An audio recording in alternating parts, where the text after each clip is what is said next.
We all have pressure in our lives, and pressure makes diamonds, and yet in the heat of a moment that pressure can lead to various ways that we handle a situation, either aggressively or bringing out some degree of kindness, and that's what Diamond Kind is about.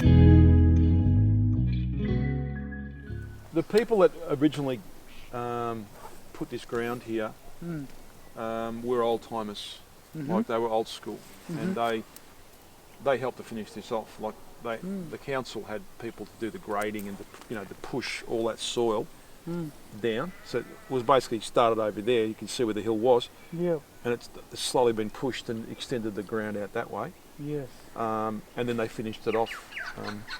Even with wheelbarrows, like there was photos of people pushing wheelbarrows around. Wow. In amongst all the dirt. So Yeah. they grew potatoes down below this in the bottom part of the property to raise money, because potatoes were very lucrative in those days. You could make a lot of money out of potatoes. So that was hard yakka. Yeah. This club has been around since before 1900.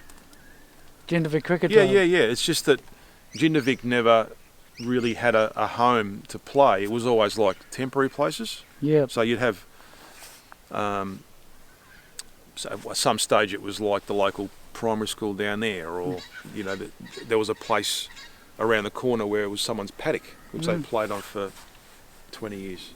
And eventually they had a bit of a deal with the council.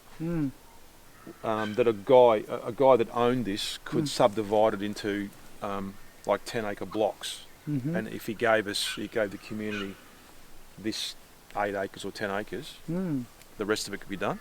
So technically, this is still not accessible to the public yet. Right. We can probably duck through there. Yeah. But it's still being done. Like that's finished over there, but we have to get the lines on it. Right. Yeah. It is. I think it's being this time of the year and having to wait for this to finish up.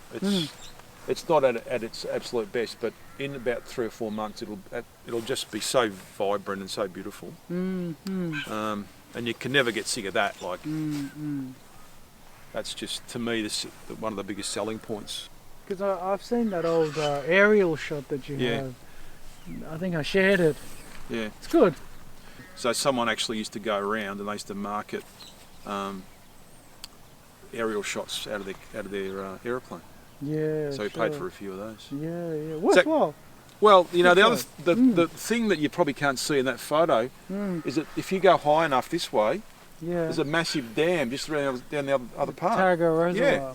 Yeah. I was telling Jake about that. Yeah. And if you go up high enough, it's just amazing. Yeah. And we've got a few of those shots too. Yes. You can see that from the gardens as well, that David and Yeah. Well, that's true. Yeah, Beautiful. You've been to the gardens? Yeah. They do a good job. The peacocks. Yeah. I took my kids there. And in fact, it's just next door. The gardens are here. Of course, all the cows are just there as well. So there's something for everyone if you drive here and you're not sort of from around here. It was good. Talk to the cows, look at the plants. So it was good. The peacocks. There's a barbecue just over there, like that nice barbecue rotunda. And people can come here for a pleasant afternoon, catch up with relatives they haven't seen for ages or whatever. It happens all the time. People just rock up there, they just use the free barbie. Sometimes they'll play their little frisbee games or ball games. Walk around, and they've had 2 or 3 really nice hours, but you wouldn't do that at a normal footy ground. You don't just go to a footy ground to have a picnic. But you do for this. Yes. But one of the reasons why we want to get this right is because we want to see it being used for more often. The way it was, you couldn't really use it for probably 4 or 5 months of the year because it was so wet. So this opens up possibilities for, say, I don't know, junior footy or soccer, or you could even do archery here or something, I suppose.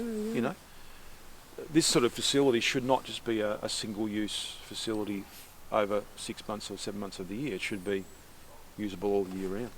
Because this is so compelling, I reckon. Like, Agree. people come here and they just go, that is just a knockout. Yeah. I mean, I've been here nearly 30 years, and it's partly because it rejuvenates me to be here. It's just magnificent. Especially when you got the kids running around everywhere, and it's really busy on a Thursday. Yeah. When it's during the summertime, you've got people everywhere. Yeah. The next thing would be eventually getting a turf wicket in the middle of this ground, and that couldn't happen until this was done. Yes. But now the infrastructure's been done, that can now follow. But that won't come yet. That'll be another couple of years before we start to really get into that. There's a real vibrance to the place, especially in summertime. Yes. But this will be probably the last winter that we've ever had where this won't be getting used by somebody, unless there's more massive work done or something like that. But this is I suppose, part of that stage of the process of development where you start to get the whole thing used all the time. Yes. And you broaden the number of community groups that can use it.